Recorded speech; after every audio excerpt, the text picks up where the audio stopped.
two ways you scan a QR code on the iPhone 16 series. Now the first method is to use the camera, so open up the camera app, then point the camera at a QR code. Now if the QR code is a type to open up a link, simply tap on the link at the bottom to open it. So I'll do it again, and that will open up the QR link. Now if you open up the camera but it does not scan a QR code like this one here, you can see it shows this button here to scan. You can share, copy link, add to your reading list, and so on. So if it does not work, you may want to go into settings and then go down to camera.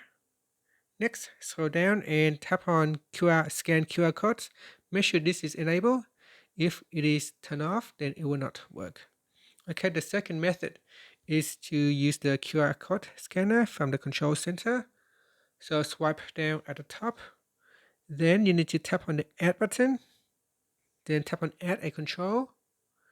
Next, we scroll down and then tap on scan code. And that will get added to your control center. Now swipe up. And then once it is added to the control center, from now on, you can swipe down the control center and tap on the QR code scanner. And then you can simply scan it. So I need to move it up back a little bit. There it is. And that is how you can scan a QR code in two different ways on the iPhone 16 series. Thank you for watching this video. Please like and subscribe to my channel for more videos.